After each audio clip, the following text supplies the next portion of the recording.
कब तक ये देख रहे हैं कि जो आज अदालत के रिमार्क्स थे वो लग रहा है कि फैसला जल्द आने वाला है, तो क्या देख रहे हैं आप? देखिए, सबसे पहले तो मैं थोड़ा इलेक्शन का मैंने डेट से पहले इलेक्शन लड़ा नहीं, मैंने 45,000 वोट से अलहमदुलिल्लाह जीता और मैं इमरान खान के टिकट पर लड़ा और इमरान खान की मानक नंबर 1। नंबर 2, मैं यहाँ पर नहीं आया, इससे पहले मैं सारी अदालतों में गया। आप 11 तारीख से देख लें, 8 को इलेक्शन हुआ, 9 को, 8 को, 10 को, 11 को मुझे स्टे ऑर्डर मिला ECP से। उस टाइम से हम खड़े हुए हैं और अपने हकूक़ की जंग, आपके हकूक़ की जंग और इंसाफ की जंग लड़ें, आप लोगों की अमानतों की हिफाजत कर रहे हैं। और आज नौबत यहाँ पर पहुँची कि हम ट्रिब्यूनल में मौजूद हैं और ट्रिब्यूनल ने लास्ट डेट पे अपना ऑर्डर किया था कि आप फॉर्म 45, 46, 47 सारे के सारे रिटर्न कैंडिडेट्स में रिस्पॉन्डेंट और ECP जमा कराए, लेकिन अनफॉर्चुनेटली उन्होंने जमा नहीं कराए। अब बात यह है कि बयान हल्फी हमने तो साथ अटैच किया हुआ, ड्यूल अटेस्टेड बयान हल्फी मेरा अटैच है, मेरे साथ जितने गवाह हैं उनका भी अटैच है सारे के सारे।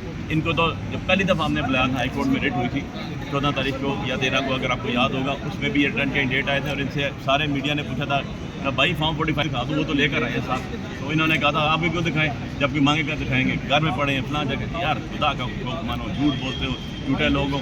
मैं तो कहता हूँ यार बैठ जाओ, कुरान रख के अलग दे दो उसके ऊपर कि यार तुम्हारा है, तो कहेंगे ठीक है, कुरान से आगे तो कोई चीज़ नहीं ना, अल्लाह उसके रसूल से आगे तो कोई चीज़ नहीं, अल्लाह के घर से बड़ी तो कोई चीज़ नहीं। चले जाते हैं खाना काबा, वहाँ जाके बैठ जाओ, बता दो। झूठ के भी कोई सर पाँव होते हैं। आज ना ECP फॉर्म लेके आया, कोई डॉक्यूमेंट लेके आया, ना रिटर्न कैंडिडेट कोई फॉर्म के डॉक्यूमेंट्स लेकर आए, है ही कुछ नहीं इनके पास। बना आ रहे हैं, क्या कर रहे हैं, I don't know. The thing is कि हमें तो इतना पता है कि इन्होंने लोगों के हक पे डाका मारा, इन्होंने लोगों के जो है वो इमानतों में खयानत की।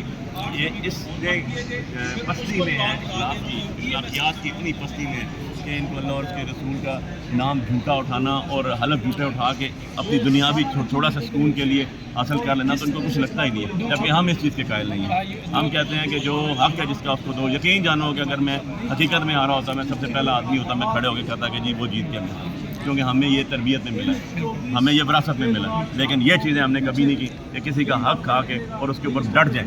डटे भी नहीं है ना, बाहर ही नहीं निकल सकते घर से, निकलते हैं तो लोग इनको क्या कहते हैं ज़रा पूछें। अदालत ने और भी ये कहा कि अगर आरोज ना आए तो मैं वारंट गिरफ्तारी भी जारी कर सकता हूँ, और फिर ये भी कहा कि फ्रांसिक के लिए बैरून मुल्क अगर फॉर्म 45 नहीं दिए जाते तो वो मामला ताख़ीर का शिकार नहीं हो जाएगा। बिल्कुल भी नहीं होगा जी। हमें तो बात यह है कि जब इदारे ऐसा काम करना शुरू कर देते हैं कि इलेक्शन कमीशन ऑफ पाकिस्तान आज उसके रिप्रेजेंटेटिव, उसके अपने एम्प्लॉयज़ लोग जो उन्होंने अपने लीगल डिपार्टमेंट बैठ कर रहे हैं, ऐसे आज लग रहा था जैसे वो रिटर्न कैंडिडेट के पे रोल पे आए हुए हैं, उनसे फ़ीस लेके उनकी वकालत करने आए हुए हैं। आज तो ये लग रहा था। ऐसी सूरत हाल के अंदर जब बहुत सी चीज़ें डाउटफुल हो जाती हैं तो उसके लिए आपको बाहर भेजने पड़े तो ज़रूर भेजे जाएँ। मुझे तो कोई इतराज़ नहीं, मैं तो कहता हूँ भेजे ही बाहर जाएँ। कैसे आप इदारे करेंगे? नादरा की प्रोग्रेस देख लें, FIA की प्रोग्रेस देख लें, काम क्या कर रहे हैं वो, किसके कहने पर कर रहे हैं।